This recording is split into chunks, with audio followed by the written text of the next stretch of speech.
Welcome to the third section of this class for AMCC senior students on entrepreneurship. As you can see from the slide, we are now going to start the second part, class 2, of the slide deck entitled Entrepreneurship and Introduction.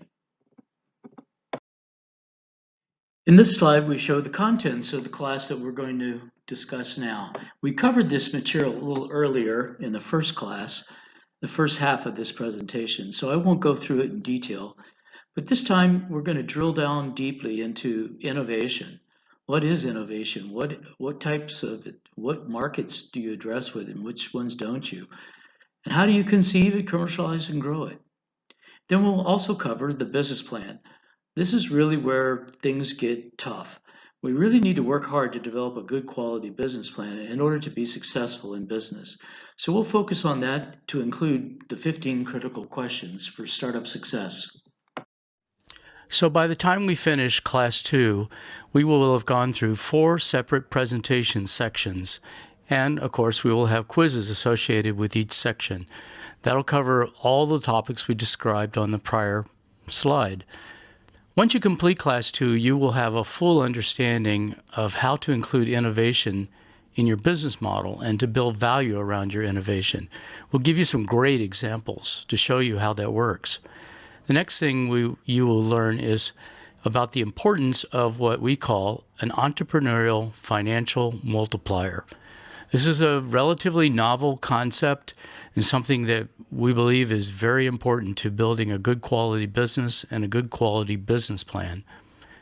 Next thing you will do is you will learn the important questions that must be addressed in order to build a successful business plan. There are a number of different ways to build a business plan, but every one of them has to be built on the fundamental knowledge that is acquired by addressing several key questions. Of course, we talked about the 15 questions in the prior slide, and that's where we'll spend most of our time. And then the last thing you will get out of this class is you will become skilled at building a very valuable business plan that is worthy of discussing with investors. I've used this approach many times to raise capital from investors and have been very successful at it. Now you're going to learn how I do it. Okay, let's start our discussion on the innovation. How many of you think you know what innovation actually is? Well, frankly, when I first started thinking about innovation from a formal perspective, I didn't really have a very good idea myself. So I did a lot of studying and reading and tried to decide what really was innovation and what wasn't. And it turns out there is some very clear thinking around about innovation. In fact, innovation and invention are oftentimes confused with one another, but in fact, they are quite different. I would actually say that invention is a subcategory of innovation in general. So let's learn some more. Go on to the next slide. So to get started on exploring innovation, let's talk about a few concepts that help us define what innovation actually is. So what is innovation? Well, first off, I want to discuss a few terms: creativity, ideas, innovation itself, solutions, and value, and how all of these are interrelated. Creativity is defined here as the generation of ideas that result in the improved efficiency or effectiveness. So we're talking about a process, generation, generating ideas that create improvements. This is called creativity. And this could show up in any number of areas. It can show up in art, it can show up in business, science, mathematics, healthcare, you name it. Anywhere you could have a problem or an issue to deal with, a creative solution can be effective. So we're talking about creativity being the generation of ideas that result in improvements. Innovation, as defined here, is the process by which entrepreneurs convert ideas into marketable solutions. So there's a lot in that statement. Let's break it down. First off, we're talking about a process, not a single event, but a process of steps over a period of time. And we're talking about processes that entrepreneurs use to convert ideas into marketable solutions. So ideas are thoughts. Solutions actually take action to solve problems. And we're not solving just any problem, we're solving what's called a marketable solution. We're solving marketable solutions that are creating value, and they're creating value in a business sense. In other words, they're related to the generation of income and profits. And third here, solutions solve market problems to create value. They solve market problems to create value.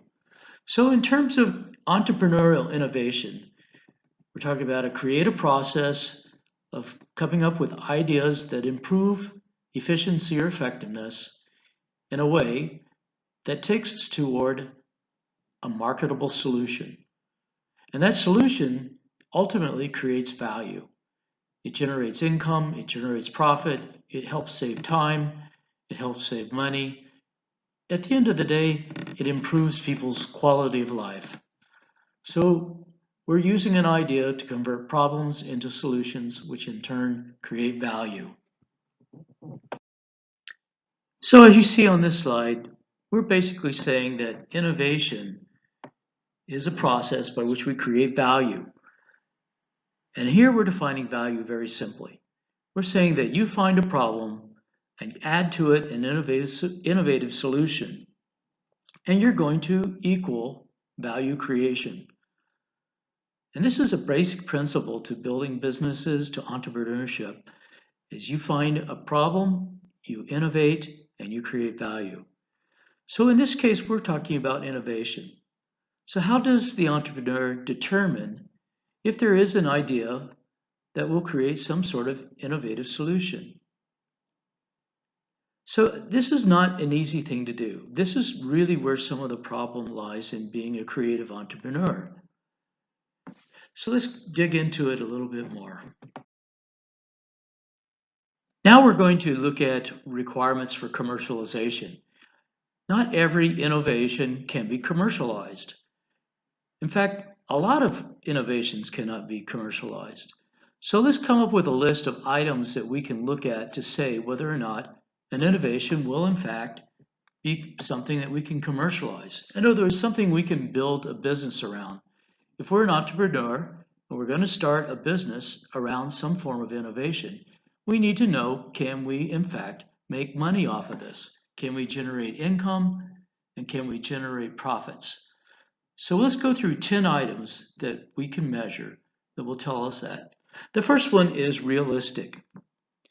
Is the innovation realistic? Is it something that truly can be done? Is it something that is very easy to describe in terms of how it's going to be done? Is it something that's believable? When you describe it to someone, they say, yeah, I can see how you can do that. Now, not every innovation is easily understood by people, so sometimes they won't. But we definitely have to figure out whether or not the idea is realistic. It can't be something that's crazy.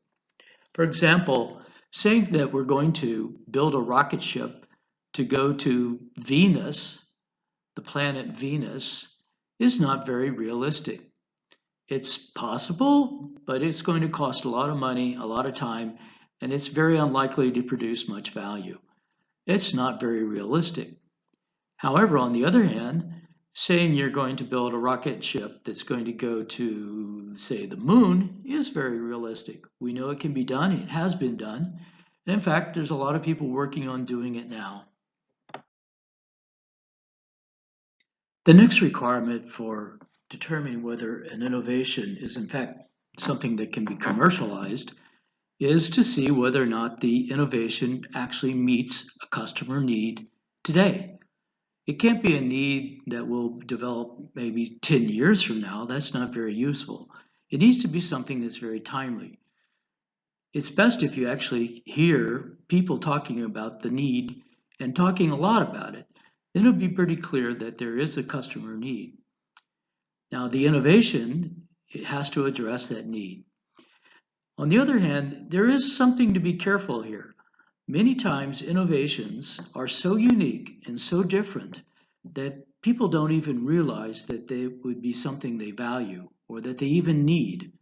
There's been many great products and great services created for many, many years by very innovative people that were just not available otherwise, and people didn't even realize they would be valuable. So it's not always obvious that customers need something. But this is one test that either you have to be able to show tangibly with real data that customers need this solution that's solved by the innovation, or you have to be able to describe why they will need it once the innovation is created. So the third item on our list of requirements for commercialization is that the innovation itself enables us to acquire market share. You're going to take customers away from existing suppliers in that market, your competitors. You're also going to be taking customers away from other ways that they are solving their problems today, the substitutional competitors. So we need to find a way to acquire market share. We need to have a strategy. And that strategy will enable us to acquire market share by leveraging the attributes of our innovation. Even if our innovation does meet our customers' needs, it's not going to be very valuable to us unless we can actually leverage its attributes to acquire market share. This is one thing that we really need to look at carefully, and it is oftentimes not very easy to understand exactly how this is going to work. Market share acquisition is a process. It is a process that takes a lot of strategic thinking, a lot of planning, oftentimes a lot of funding, and certainly a lot of activities. And after all of that is accomplished, it is still difficult to absolutely predict if you're going to either be wildly successful or only marginally successful. Nevertheless, we need to determine if this requirement will be met. In other words, will the innovation itself enable us to acquire market share? There are, of course, a number of attributes that are important when it comes to acquiring market share. And so for innovation, it's really key for us to understand what the attributes are in the innovation that are definitely going to be attractive and enable us to acquire market share. Is it going to be cheaper? Is it going to be faster? Is it going to be more fun, maybe more interesting? And we need to know, in what ways is it going to convince people to use our innovation instead of what they're already using today? The fourth item on our list of requirements is that the innovation needs to produce new value. It needs to produce value for your customer, obviously, but also for you as the entrepreneur. So this is a balance between sharing. We need to share the value that's created with our innovation between our customer and with ourselves. Now, how does it produce value? Well, value production can be usually easily quantified in terms of some sort of monetary value that ultimately comes from either saving time or saving costs or improving the ability of our customers to increase their revenues or for them to save time or cost. So it all boils down to finding ways to convert an innovation into value creation that can be shared between the customer and with you, the entrepreneur. Number 5 on our list of requirements is that the innovation itself produces value, of course, but it's value that's much higher than the innovation cost. And here we're saying that the produced value is high multiple of the innovation cost. Innovation costs money. First off, you have to pay people usually to create the innovation, or you have to spend your own personal time and energy creating the innovation. After that, there's all kinds of costs associated with protecting it, developing it, growing it, commercializing it. We'll talk a little bit more about this later, but there are a lot of costs associated with taking an innovation and creating a market out of it, commercializing it.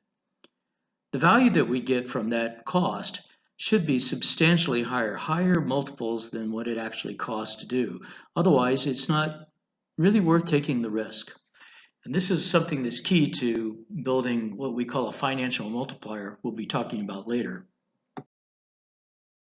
Number 6 on our list for requirements to commercialization is repeatable, reliable, sustainable.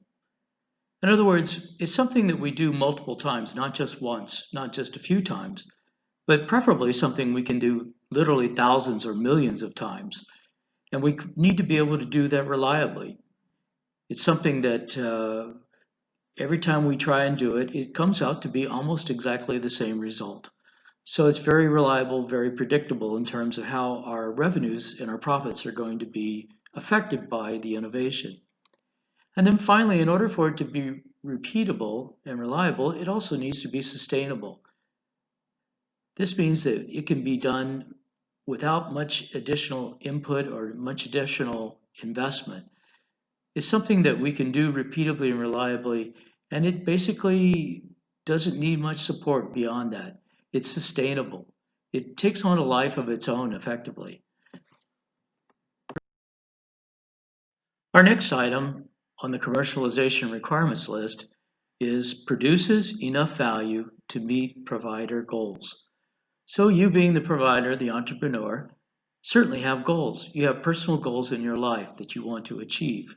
You have business goals that you want to achieve that are hopefully perfectly aligned with those personal goals. I get many times questions from people about this item. So they come to me with an innovation, they come to me with a business idea, and then I ask them right away, well, what are your goals? What are you trying to accomplish by starting this business? And many times I find out their goals are not in line with their commercialization idea. The innovation might produce a huge amount of value. It might be extremely difficult to produce without creating competition. And yet they tell me that they really are only interested in working so hard. Well, I know right away that it's not going to be easy for a person to go up against a huge amount of competition with a particular innovation that creates that kind of competition if they're not willing to really take on a heavy fight. On the other hand, oftentimes people come to me with ideas. They say they want to take on a big fight. They want to make a lot of money. They want to grow a large scale business. But then once we start to look at their idea and their innovation, we realize that it's really not going to serve a very big market. So it's not going to create enough value in the long run to meet their goals and objectives. So in other words, we have to make sure that the innovation is commercializable to the point where it perfectly matches the provider's goals in terms of the value it creates. So the next item, number 8, is protectable. This is a requirement for sure. So a protectable innovation is one in which we can prevent other people from stealing it and using it for their advantage, therefore creating competition for us with our own idea.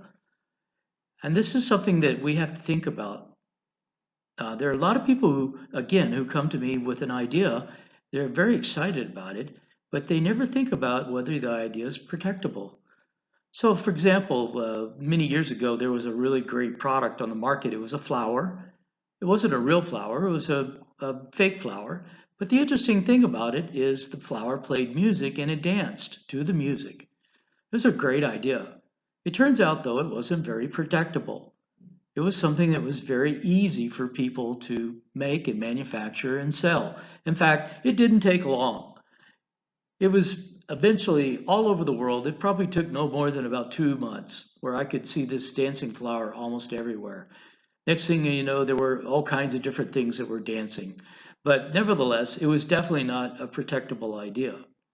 On the other hand, one of the companies I built made a technology that was very innovative, very difficult to understand. Very few people in the world could actually do it. In fact, even the world's greatest experts couldn't figure out exactly how to do it. And so the risk and the cost in terms of trying to figure it out was just too high. Yes, we got patents and we were able to protect the property with that. But at the end of the day, one of the greatest protections was that it was just too difficult for people to figure out how we were doing what we were doing. So protectable innovation is important when you're building a business.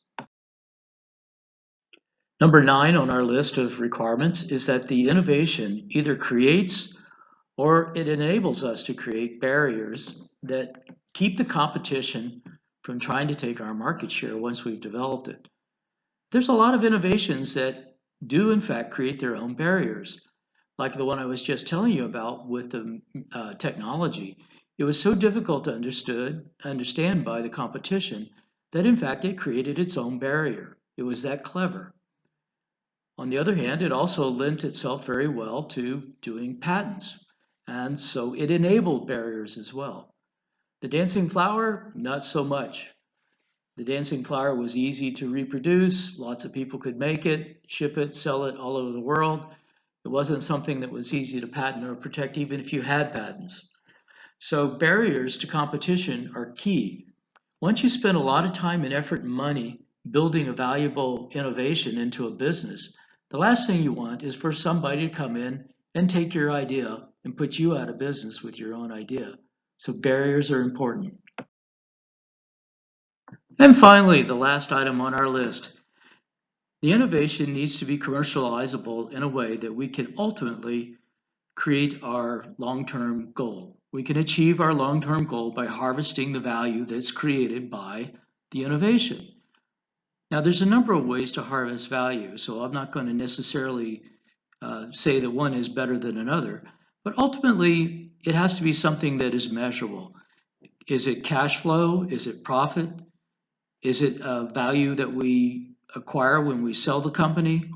Is it a number of people's lives who are positively affected in some way? There needs to be a harvested value, and it needs to be aligned with our long-term personal goals. So this is basically the list of 10 requirements that have to be satisfied in order for an innovation to be commercializable. There are possible ways to commercialize innovation that don't meet all of these goals. But for the most part, if we compromise on any one of these 10 items, we're probably not going to be building a business that we're very excited about and that is ultimately going to achieve our personal long-term goals. So think about these whenever we think about innovation. If you're going to get behind an innovative idea, put your life behind it, invest in it for years, put your family at risk for years, bring your friends into the business and ask them to invest in it, you better think about whether or not that innovation is in fact truly commercializable. This checklist of 10 items is a way to get about that question. So I'd like to zero in on one of the items that we talked about on the list of 10 requirements, and that was item number 4, produces new value for customer and provider, you, the entrepreneur. Now, we were talking about this earlier. In other words, the idea needs to produce value for your customer. I think that's obvious, otherwise the customer wouldn't be buying your product or your service. On the other hand, providing value to you as the entrepreneur is where things get a little bit messier. It's pretty easy to build a business that creates value for a customer. It's not so easy to make sure that that value is shared between you and your customer in a way that makes sense. In other words, it provides value to you. If it doesn't provide enough value to you, regardless of how much value it creates for your customer, then it's not a very valuable idea. It doesn't meet the requirements. But so let's talk about first off, what does it mean for it to be valuable to your customer? Well, first off, the customer sees it as a problem. They see it as a problem that they're dealing with and they receive a solution for their problem. Like I said earlier, sometimes they don't really realize they have a problem, but usually they do. Usually they understand that they're suffering in one particular area, they have a need or they have a desire. So the innovative solution must create value by solving that problem. And it's additional value. It's not necessarily substitutional value. It's not a value that they already have in their life and they're just trying to find a different way to get that value. It's additional value. Why is it important for it to be additional value? Because the additional value enables you to make money. If you're not providing additional value to your customer, they're not going to give you a share of that value. The reason is because they don't want to give up what they have already. But if you give them the opportunity for additional value and you tell them you want a share of that, then they're more likely to go along with you. They'll say, yeah, you're going to improve my life. You're going to either, help me or my family, or you're going to help our employees or our investors. Some way there's going to be value created that we can now measure in terms of additional money, and we'll be happy to share that with you. So a universally accepted measurement is in fact money that goes in the pocket of your customer. If your customer has more money in their pocket as a result of the product or service you offer, then they're happy to share that with you. And that takes on many different forms. So there are many different ways to create value that you can provide to your customer and share it. In effect, additional value. But why is it so important to focus on innovation if we're a startup? Well, the reasons are not too obvious, but it boils down to one basic simple thing, that there's almost always an existing way or substitutional solution. That means that today, obviously, the problems are being met somehow. Either people are buying something that's expensive, or they're taking a lot more time, or they're living without. There's something that enables them to continue to exist today. I mean, just look around you. Everybody's doing fine. Yes, we're probably struggling with something right now, but the truth is that everybody can get by without your innovation. So what is the existing solution that people are using? What else can they do that would be probably just as fine? Like, for example, before I had an iPad, I didn't think I needed an iPad. In fact, I didn't want an iPad. I was happy just to browse on the internet using my computer. I was happy to read magazines. I was happy to read newspapers. But once I got an iPad, oh my goodness, it was great.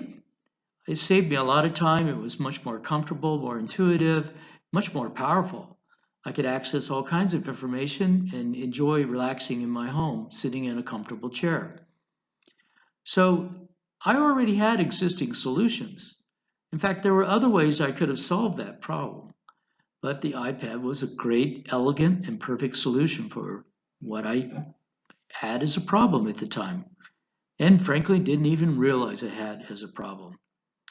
So innovation creates value that just isn't available otherwise. So the iPad really wasn't available in my case, and frankly, I didn't even think I needed it. But the truth is that I did have existing or substitutional solutions available to me. I just didn't have the one that the iPad provided. So being different, like the iPad compared to what other solutions I had, it actually creates some curiosity. Just because of the fact that it's different makes people want to try and see what it's like. That's short term. People will buy or try a new product or a new technology or a new service just because it's different and they want to find out whether or not it in fact is something better for them. So that's a curiosity value. You can measure that in terms of dollars. If you open up a new restaurant, you're almost certainly going to have a large number of people coming to your restaurant just to see whether or not they like your food, what kind of atmosphere you have, and also whether they want to become a long-term customer. All of that initial interest is short-term though.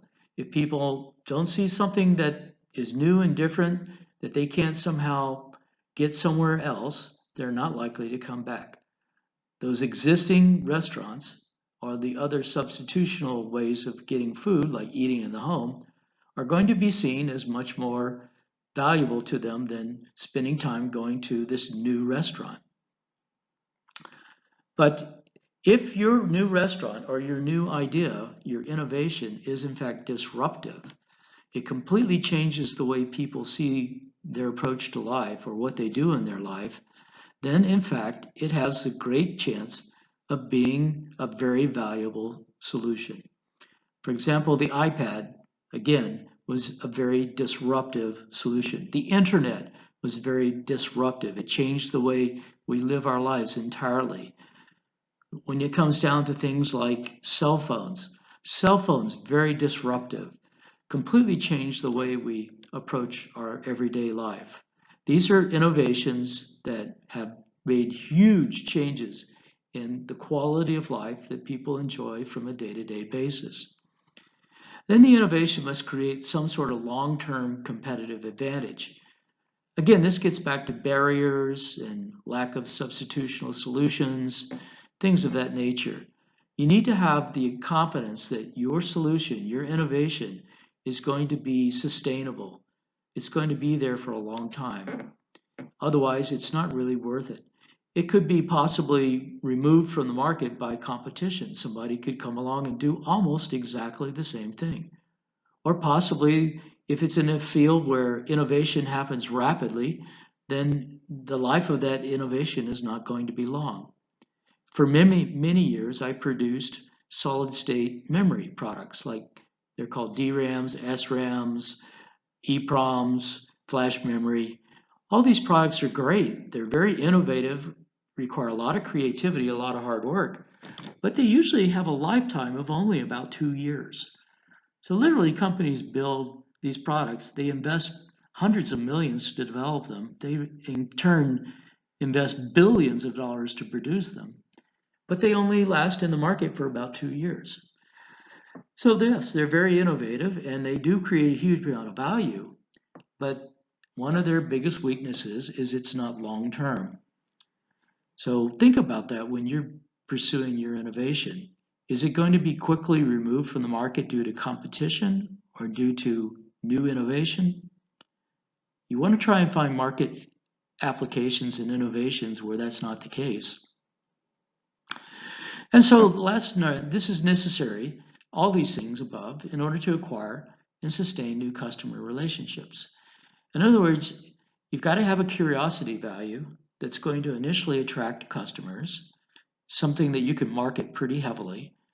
It needs to be disruptive so that when you do have short-term curiosity, people have an experience that they've never had before and they find to be very fascinating and interesting, something they want to make part of their life. And then frankly, it has to be competitive over a long term. That means you can acquire customers and nurture those relationships and sustain them for a long time. So all of these things are necessary in order to build a sustainable business in a startup. Before, we emphasized heavily that we need to create value for our customer through our innovation. We also mentioned it needs to be value that we can share, and as a result, it has to be additional or new value. So how can we do this? What are the ways that we can create value for our customer? It's basically simple math. It all boils down to dollars that can be measured or dong that can be measured. Either we can help our customer increase their sales revenue, or we can provide a lower cost for them, which they can use to increase their market share, or maybe increase their profitability, or we somehow make life a better quality life for our customer. Quality of life is difficult to measure in terms of dollars or monetary value, but it is in fact something that people value quite highly. So when you increase sales revenue, basically what we're talking about is creating a new capability. In other words, something they're not doing now, or a new service they're not providing now, and they can now take that to their customers, or they can use it to their own value or benefit. This could be possibly even a more elegant product. So for example, if they have a way of doing something today that is a substitution that works, but you can provide the same product or the same service at about the same price, but it provides a much more elegant solution or product, then the customer is more likely to shift their buying power over to you. They're going to want to buy your product or your service. If your service provides a more pleasant experience for them, they enjoy working with you and they have a better quality life, and they're not paying more, then they're likely to want to buy product from you, more product or service from you. So how does this turn into more sales? If your customer is in fact someone who has their own customers, and now they take what value you've given them and they pass it on to their customers, then it's going to help them increase their profit margins, or it's going to help them increase their market share, something, or it may in fact just broaden their existing product line or service line and gives them more revenue. So all of these things enable a customer to either improve their own quality of life in some way or to pass that on to their customers and therefore bring that value back to you. Lower price. If you want to do lower price is a difficult place to compete, but it is in fact a very predictable business model. If you can provide lower cost to your customers by providing the same thing they have today at a lower cost, then that enables them to put more profit in their pockets. It also allows them to pass that savings on to their customers so that their customers can have a more attractive price. They can actually compete in the marketplace by offering their product at a lower cost and therefore making it more competitive against their competition. So you can either help your customer or your customer increase their value experience or their sales revenue, or you can help them lower their cost, either directly or lower the cost that they pass on to their customers. Okay, now we're going to change our subject a little bit. We're going to start to talk about the different types of innovation. Now here you're going to learn whether or not something is innovative based on what kind of elements are put together in order to create the innovation. So first off, we have the types. The basic types are invention, extension, duplication, and synthesis. I'm going to give you examples of each one of these. But in principle, they're fairly simple. An invention is a totally new product, service, or process. It's just completely new. It's never been done before. You can't find anybody else in the world who has even come close to it. That's an invention. Next one's an extension. It's a new use or a different application of something that already exists, some product or service or process. We're just extending it into a new application. It's been done before, it's been proven, but in a different area. So we're taking that and we're applying it to a whole new application. That's extension. The next item, duplication, means we're creating a replication of what's already existing. So in other words, people have done it, they've shown that it works, we're just going to do it and we're going to do it better, or we're going to do it in a different part of the world. For example, we're going to take an application in the United States that's very popular and we're going to offer it in Vietnam, but it's going to be in Vietnamese instead of English. It's just a replication of an already existing idea with just a little twist. Duplication. Synthesis.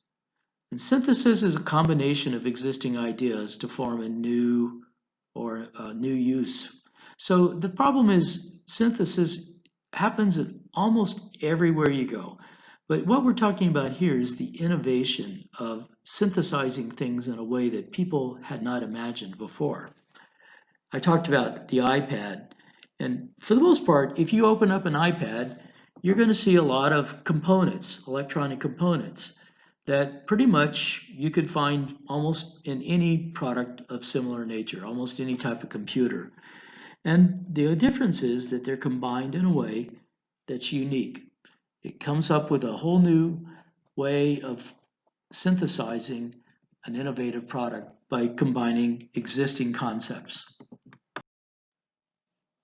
So let's talk about invention. Invention is one of the 4 forms of innovation. I'm going to focus on an idea that came out of the Wright brothers. It's an airplane, obviously. In 1903, the Wright brothers from the United States are credited with inventing the airplane. So what's inventive about that? There's a lot to this story, so I'm going to go into detail with you. The background to that is that there were several elements that came together and ultimately brought this innovation to production. First off, there were many people all over the world working on building an airplane. It was not a unique idea. It's certainly not the first time anybody had ever taken to flight. For a century before that, there were hot air balloons that people were using to fly, but they didn't have powered flight. Now, powered flight was the idea behind the airplane. In 1859, the gasoline internal combustion engine was invented. Now, what is that? Well, basically, it's the same thing that powers your motorbike. That is a gasoline internal combustion engine, or what you call petrol engine. It was invented actually in 1859. It did not exist before then. So, for the first time in the history of mankind, there was a way to propel a machine or any type of system that needed power by using a combustion engine. Now, the internal combustion engine had a lot of great advantages to it. It could produce a lot of power, it was very reliable, and it could be made to be fairly small. At the time, there were very few places where you could get gasoline, but over time, as you know, that grew enormously. In 1886, the automobile was invented. 1886. In other words, this is the first car to come onto the market. As you can see, it took about 27 years to go from producing the engine to the automobile. The automobile was a marvelous invention. It enabled people to move away from horse-drawn carriages as a way of transportation to an autonomous automobile where they could basically drive around without being concerned about a horse. But it wasn't until 1903 with the Wright brothers that the first controlled powered flight aircraft was demonstrated. In between 1886 and 1903, there were numerous people all over the world working on trying to build an airplane. Obviously, it wasn't much of a stretch of imagination to go from an automobile in concept to an airplane, but to actually make one that truly could be flown was difficult. It truly was so difficult that most of the people who built them and tested them lost their lives trying to do so. Now, the Wright brothers, even though they produced the first controlled flight in 1903, and in fact had patents on their technology, they had a very difficult time taking that invention, that innovation, into production. And in fact, somebody else beat them out on that. That's a long-standing story in the United States, where a gentleman named Curtis actually produced a product that was very similar but different that he was able to sell to the U.S. Army and produce in high volume. And that ultimately is what powered the production of aircraft in the world. So the approach that the Wright brothers took goes back all the way to their childhood. Their father returned from France one day in 1878 with a gift. It was actually a model helicopter. And it didn't actually fly very well, but it caught their imagination and their attention. They thought, wow, you could actually make a machine that flies. And so that was probably the genesis of where their passion came from, the fact that their father had given them this beautiful gift from France. Of their father, who they probably loved dearly and missed, even though he wasn't there for a while traveling, he did show up and brought them this marvelous gift. By 1892, the Wright brothers were now young adults, and they became bicycle shop mechanics.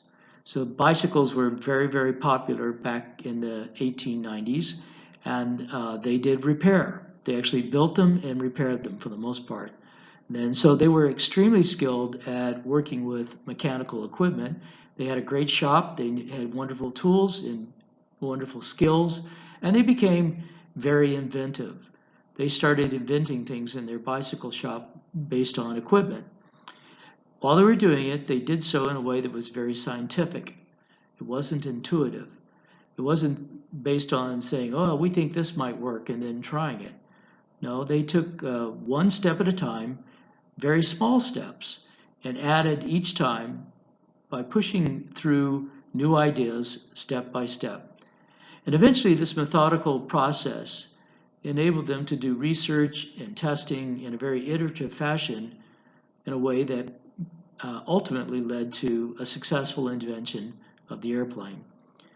The key piece was what they call wing warping, and the rudder. Actually, the wing warping was a way for them to steer the aircraft to the left and to the right by literally warping the left and right wings in opposite directions. And then the rudder was used to control the aircraft such that when they warped the wings, it made a nice controlled flight turn to the left or to the right. The combination of the two is what made, in fact, the first flyable aircraft. So they took this aircraft to shows. They showed it to lots of people all over Europe and all over the United States. Air shows were very popular in the United States and Europe at that time, but they became a sensation overnight. Ultimately, were credited with the invention of the airplane. But like I said, strangely, even though they had inventions, I actually have a copy of their patent in my house, they did not, in fact, become wealthy from it. They were not able to commercialize it. All right, the next innovation that we're going to explore is extension. The example I'm going to give you here is McDonald's. I think everyone now knows about McDonald's. It's a US-based hamburger chain that is now being established in Vietnam, but it has a very interesting story. So remember, extension is taking an existing idea that works and extending it into a new application. McDonald's was originally founded by the McDonald's brothers, actually Richard and Maurice McDonald's, very close brothers. They founded it in 1940. They basically built one McDonald's location in California, and then they tried to replicate it, but they weren't very successful. So in 1954, this gentleman named Ray Kroc joined with the McDonald's brothers. Now, Ray Kroc at the time was sort of a man in search of a purpose, and he came to the McDonald brothers to try and sell them basically an ice cream blending machine. He was going to show them how they could sell lots of ice cream malts. Well, neither of the McDonald's brothers decided that they liked the idea. They said, yeah, we don't want to sell ice cream in our shop. It just doesn't fit. And the reason they did that is because they had a very, very well-defined model of how to make it work. They had a perfect layout in their store that made it extremely efficient. The layout minimized all the separation distance in the production process so that an item that's produced could go from one step to the other without losing any time at all. They were also very good at making sure they met a need that was growing after World War II. So after World War II in the United States, there was a large economic boom in consumption. And also, automobiles were becoming very popular. Cars were being bought by families, and families had a lot of disposable income, extra income they wanted to spend. They wanted to enjoy a better quality life. So what the McDonald brothers realized is that one of the big problems was that people didn't want to leave their cars. They wanted to stay in their cars with their family and in their privacy. So they created the way to make hamburgers and to deliver them to the families in their cars while they sat in the parking lot. And this was a huge innovation for the McDonald brothers, but it's not quite an extension yet. The extension comes from the fact that Ray Kroc took the McDonald's brothers store and he made thousands and hundreds of thousands and millions of these stores all over the world by creating a franchise model. So he took some ideas that had already been proven, basically franchising, and also the McDonald's brothers store, and he extended it. He noticed that these families were basically the same all over the country. This trend of economic boom and having high disposable income and automobiles was a pretty common trend throughout the whole United States at that time. He also noticed that people were demanding hamburgers less and less than hot dogs. People used to like sausage and hot dogs, but more and more people were interested in the flavor and the taste of a hamburger. So what he did is he took one of these stores and he replicated it. The first replication was a big risk, and McDonald Brothers made sure they maintained very tight control over the design of the restaurant and the product that was delivered. So, Ray Kroc basically built this store that was super successful very, very quickly. So Ray Kroc knew he was onto something, and he wanted to start doing this all over the country. The way he came up with doing that is what is called the franchise model. He had seen this done before, but his clever thinking was, instead of building all of these stores, let's become really a land acquisition and financing company. So he bought the land and he put in place the financing to buy the land. And then what he did is he built a McDonald's facility on top of it and sold the facility to somebody else to run it. So somebody else owned the business, he owned the land. And that turned out to be an extremely valuable idea. Ray Kroc made sure that not only was the land his, and the building was there built perfectly for McDonald's facility, but he provided the training to the person who bought the franchise. He also made sure that the quality standards were met. And then on top of that, he provided a very strong marketing campaign. And that marketing campaign enabled him to expand all over the country and to do so very rapidly. So basically what Ray Kroc did is he took what the McDonald's brothers did and he extended it. He pushed it out all over the country. And you could say, well, he just copied what the McDonald's brothers did. And that, frankly, is true to some degree, but not really entirely. The McDonald's brothers, in fact, had tried to extend it themselves and they failed. They didn't quite have the right model. But Ray came up with the right model. He made the design much more efficient, and he put behind it the land acquisition and the financing, the training, the quality, and the marketing. Now we're going to talk about duplication, innovation in the form of duplication. The best example I have for that is Sam Walton and Walmart. Most of you probably don't have any firsthand experience with Walmart, but I can tell you that Walmart is a business that is all over the world. It's even in China. One of the first things I saw when I first went into communist China as a younger man was a Walmart. I was so surprised. But let's talk about this. This is a duplication example. So Sam Walton, in his very early days, he purchased a store in 1950. It was called Five and Dime, and he renamed it to Walton's Five and Dime. 5 and 10, you see there, it's actually pronounced 5 and dime because the dime is the name that we give to a 10-cent currency piece. So why not call it nickel and dime? Well, that's a different story. That doesn't work, but 5 and dime works. Anyway, he purchased this store and he used the store to learn about doing retail sales. He learned about the supply chains, he learned about the customers' preferences, he learned about the products, he learned about how to run the administrative side of the business. He became basically an expert in running this retail store.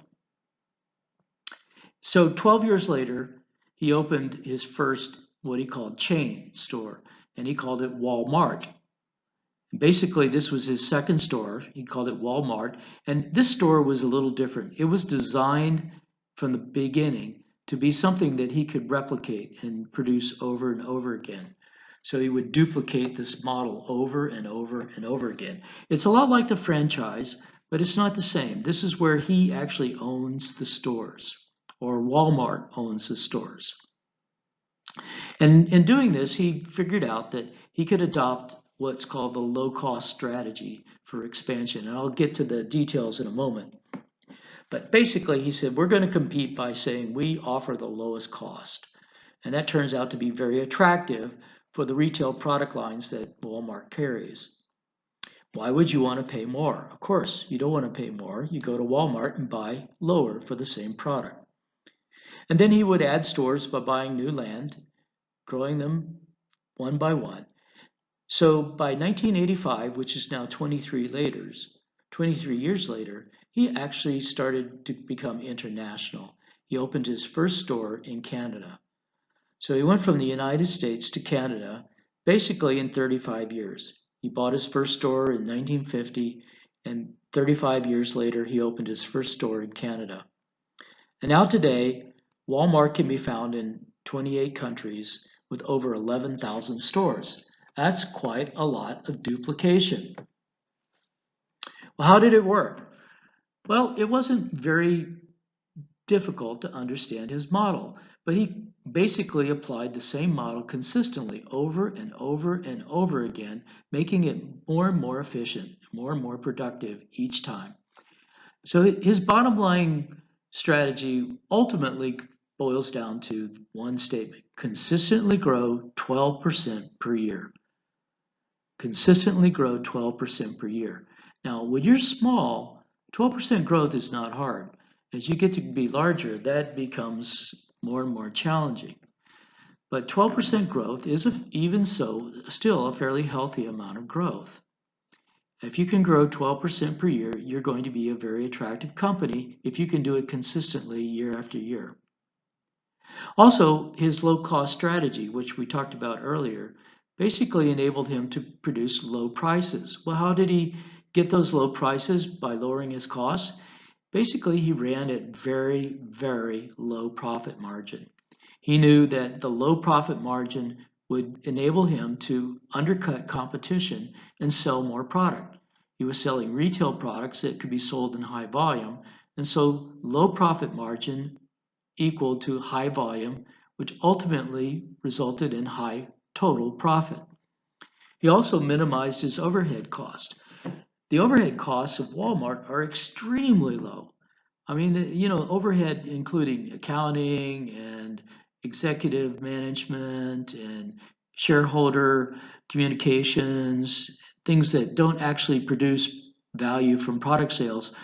He got his overhead costs down to less than 10%.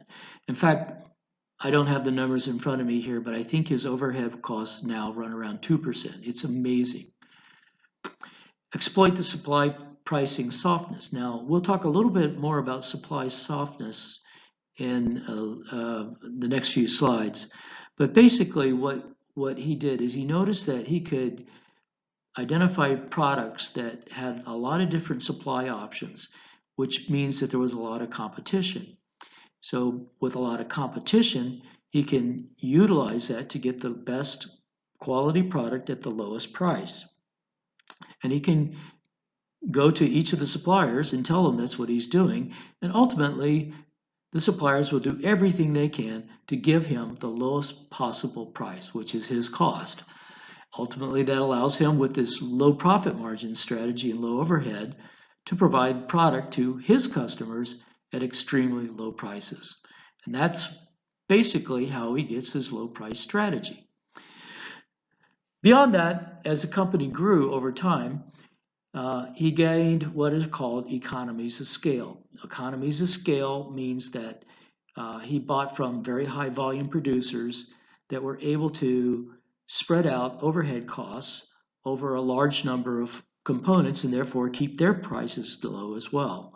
So he gets super high economies of scale when he has over 11,000 stores in 28 countries.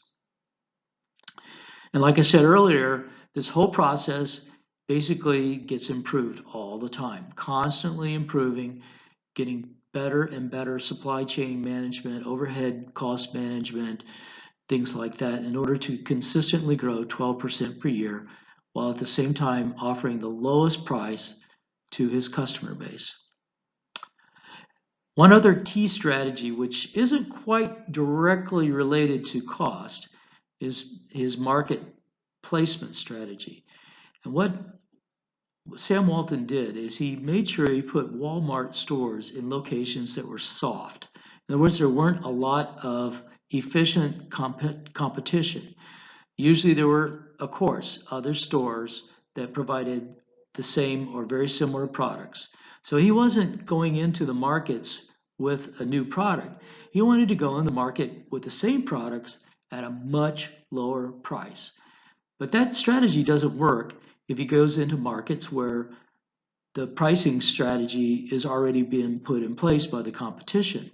So he found markets where that type of competition didn't exist by carefully doing research before deciding to build a Walmart. And these were usually mid to small size cities and towns where you had mom and pop run businesses, family owned businesses that didn't really focus very much on the kind of things he was focusing on to get the prices down. So he was able to undercut the competition very easily by using his low price strategy and literally put the competition out of business. Once they were out of business, he had a monopoly. He could control the market in those cities. And that was another key element to his strategy. So this is duplication.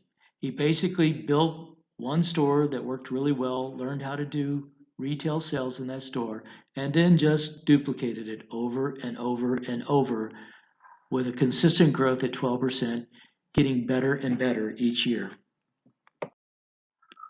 Okay, our last innovation style is synthesis. Synthesis. And now I'm going to tell you a great story about a man named Fred Smith. Now, Fred Smith is actually the creator and founder of FedEx. And Fred Smith actually did create the innovation itself for Federal Express, FedEx. So let's talk a little bit about that. And what does it mean for synthesis? Remember before we said that synthesis was taking ideas that have been proven somewhere else before and putting them together in a very unique way to address a new market need. So let's look at Fred. Now, Fred was born in 1944. In fact, his parents were entrepreneurs. And so he learned the entrepreneurial spirit from his family. And it was just a natural part of how he thought about going through life. So that was a big advantage for Fred. And Fred, in 1959, learned how to fly. You see, that's 15 years later. So at the age of 15, Fred took flying lessons and he became a pilot. And like most pilots, he was extremely passionate about flying. It became his life quest is to be a pilot and to find ways to use that skill and that knowledge to be an entrepreneur. Well, he went to college. His parents could afford to send him. And in 1965, he did something that was really the beginning of FedEx. He was attending a class, not much different from this class, and he was asked to come up with a research paper that described a business model. I'm going to ask you to develop a business model. So at the age of basically 21 in college, as a project, he designed the business model for FedEx. This is a great idea. He came up with an idea that basically leveraged his piloting skills and his knowledge about aircraft and combined it with what he saw was a big market need, which we'll talk about soon, to come up with this idea of FedEx. FedEx was a very, very big vision. And at the time, Fred really didn't have the financial skills and ability nor the time to build FedEx, but that's where it started, a college paper. In 1966 and 1969, he became a Navy pilot and he basically flew combat missions. He also became a logistics supply officer. He worked in logistics to build supply chains, get product moved all over the world to deliver. Now, this begins to sound a little bit like FedEx, doesn't it? Basically delivering products and documents all over the world as part of his Navy responsibilities. When he got out of the Navy, he founded FedEx. He basically took his old college research paper and he applied it to what he had learned by doing logistics and supply service in the Navy to create FedEx. He started it with funding that he inherited from his parents, so that was a good way to start. But that wasn't nearly enough. He went to venture capital groups and he pitched his business plan, basically a modern version of what he developed in college. And the venture capitalists gave him a substantial amount of capital. He needed that because Fred needed to build infrastructure. He needed to buy aircraft, lots of aircraft. He needed to basically build processing facilities. He needed to hire lots of people. So this company not only required big vision, but it also required a big amount of funding. So in 1971, he was off to the races and doing everything he could to grow FedEx. But frankly, it was something that was really very difficult for him to succeed with. It wasn't profitable until 1976. That's 5 years later. And I'm here to tell you that that's not unusual. To build and grow a successful business with a large vision, normally it's going to take that.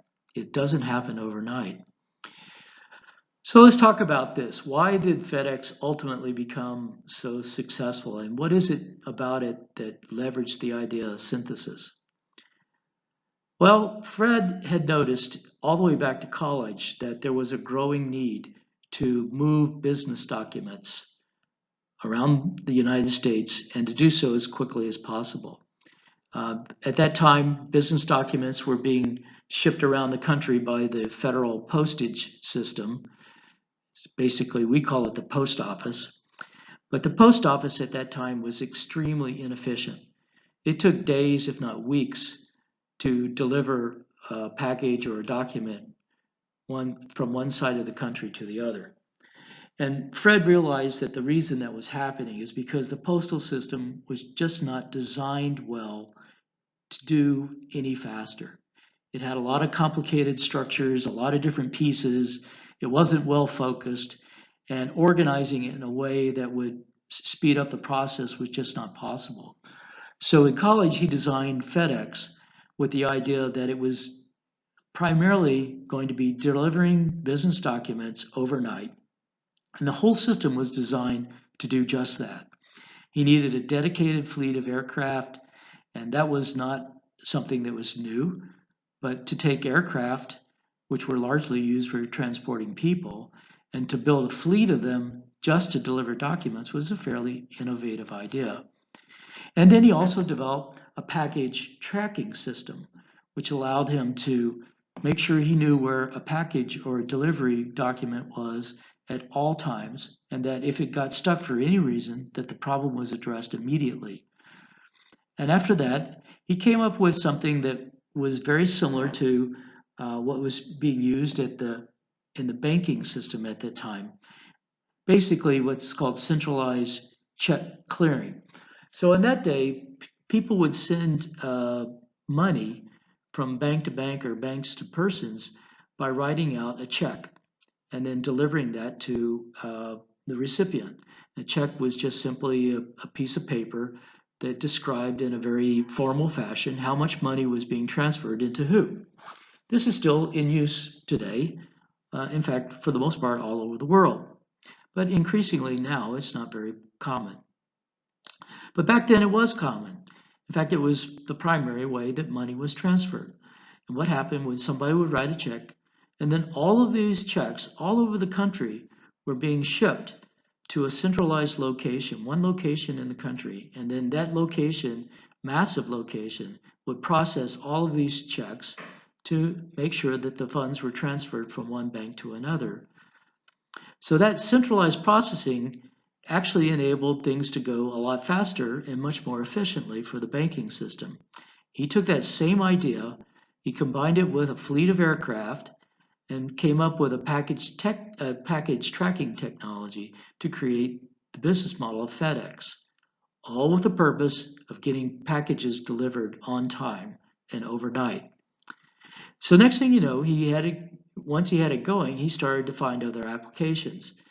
Initially, it was basically just, time critical ideas like business documents, but also medicine. Medicine obviously sometimes was needed to save people's lives, and sometimes the medicine would age. So rapid delivery is critical. Repair parts, same thing. Now, repair parts are necessary because sometimes equipment is extremely expensive, and if it's not running, it costs a huge amount of money. So getting a broken or malfunctioning piece of equipment back online after it breaks is really important, and usually that requires having a part that's necessary to repair the equipment. Electronics the same way. Electronics oftentimes were small and it could be put into a small package, very valuable commodity. It could be shipped very quickly overnight. And over time, of course, as we all know, FedEx expanded into a wide variety of different types of services and products for delivery. Now, I'll tell you a very interesting story about this. As I told you, Fred Smith built FedEx from 1971, but wasn't profitable until 1976. Well, shortly before the company became profitable, he was basically bankrupt. Fred had run out of money, and the only money he had left was enough to make half of the next week's payroll.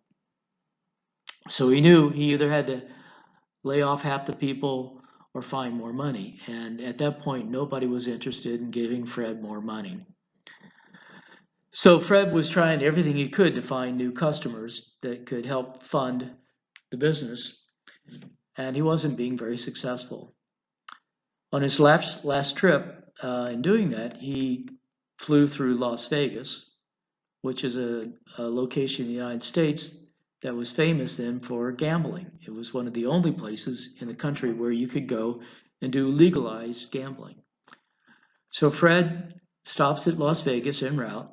He goes in there and he realizes that half of the payroll is not enough. And his only chance of making it work would be to gamble. So Fred gambled, and sure enough, by the time he finished, he had enough to make payroll for the next week. And that was just enough to turn the corner to get FedEx working again. And that's how Fred ultimately made his company succeed.